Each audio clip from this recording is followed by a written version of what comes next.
qu'il y a eu cette méga opération-là, cette méga rafle policière qu'on a baptisée Opération Printemps 2001, le 26 mars 2001.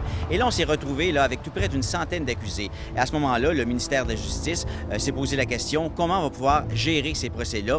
Et c'est à ce moment-là qu'on a décidé de construire un palais de justice et vraiment de procéder à ce qu'on appelle aujourd'hui, ce qui maintenant fait partie de notre vocabulaire, les méga-procès.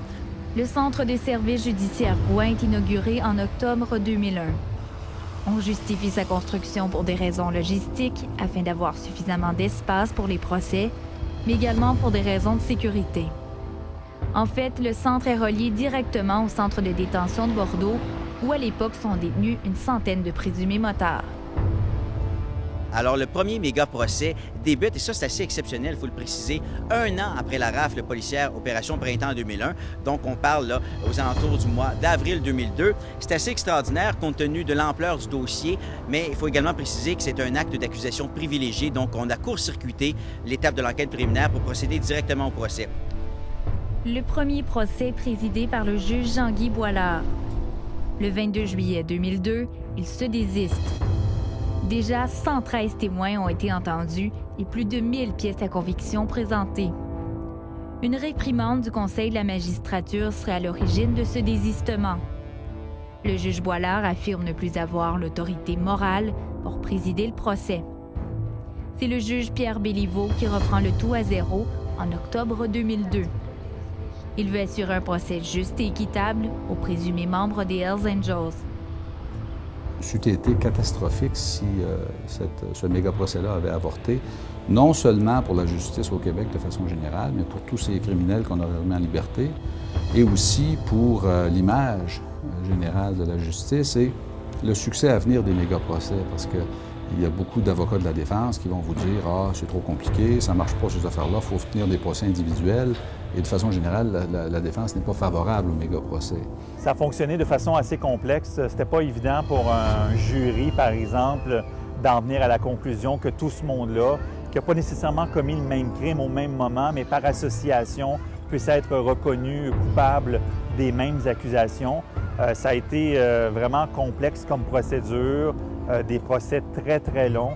Quand on se retrouve juré pour plusieurs mois face à des criminels notoires, on peut même craindre pour sa propre sécurité. Donc, un méga procès, c'est un méga problème pour un jury parce que, à la toute fin, là, il s'est dit tellement d'affaires que c'est compliqué d'en arriver à une décision finale unanime pour 12 hommes et femmes bien intentionnés. Dans les procès qui font suite à l'opération Printemps 2001, on présente une preuve commune aux accusés qui font face à de graves chefs d'accusation. On parle entre autres d'accusations de trafic de stupéfiants, de gangstérisme et de complot pour meurtre. Gangstérisme, c'est pas facile à établir, c'est une définition extrêmement complexe. L'intention coupable, alors, il y a beaucoup d'éléments à prouver et tous et chacun des éléments doivent être établis hors de tout doute raisonnable à la satisfaction du tribunal. Alors, c'est un très haut niveau de preuve. Et il y a beaucoup de... On a le vent d'en face. Là. On n'est pas... les procureurs de la Couronne font un travail exceptionnel. Les procureurs présentent des heures d'écoute électronique. On y voit aussi les fameuses messes, ou church meetings, de véritables conseils d'administration des Hells Angels ou groupes affiliés. Ces éléments de preuve sont appuyés par des déclarations de témoins experts et déclarations de délateurs. Danny Kane, entre autres, avait été témoin de meurtre, avait commis des meurtres. Alors, je pense que l'ensemble de ces témoignages-là, de délateurs, que le ministère de la Justice a mieux appelé à l'époque des témoins repentis, sont vraiment venus contribuer et sont venus apporter ce qu'on appelle une preuve là, qui est venue corroborer ce que les uns et les autres disaient. Donc, vraiment, on est venu mettre les dernières pièces du puzzle en place. La plupart des causes se règlent avec des accusations réduites et des plaidoyers de culpabilité. Les gens visés par ces méga-procès se trouvent encore pour la plupart derrière les barreaux. On peut donc dire que le ministère public, dans ce procès-là, a pratiquement eu une note parfaite, malgré les embûches rencontrées en cours de route. L'autre opération policière d'envergure, Shark en 2009, avait permis de procéder à l'arrestation de 155 membres présumés des Hells Angels. On fixe à l'automne 2012 la tenue des premiers procès devant jurés. Mais dès juin 2011, le juge Brunton de la Cour supérieure décide de mettre fin au processus judiciaire entrepris contre 31 des 155 accusés. Il estime les délais déraisonnables. Les 31 qui ont été libérés étaient touchés par des accusations réduites. Les autres sont accusés d'avoir commis 22 meurtres entre 1996 et 2002. Il y a 31 accusés qui ont été libérés de toutes les accusations de trafic de stupéfiants. Ce qu'on tentait de démontrer du côté des avocats de la défense, c'est que ces méga-procès-là étaient tout simplement ingérables. Vous savez, on doit fonctionner par groupe, donc des gros procès, mais quand même séparés en plusieurs groupes d'accusés. Et ce qui arrive, c'est que le juge James Brunton avait calculé qu'après les procès pour meurtre, complot de meurtre, les procès pour trafic de stupéfiants allaient avoir lieu en 2017 ou encore en 2018, qui seraient totalement déraisonnables. Alors, c'est en partie ça, sur ça que son argumentation s'est basée. Il y a à un moment donné un juge qui a décidé que c'était pour être trop long et on a relâché des gens. Ça ne fait pas l'affaire des policiers. Travailler aussi longtemps pour arrêter du monde, puis de voir les tribunaux les libérer parce qu'on n'a pas le temps de les traduire devant les tribunaux assez rapidement.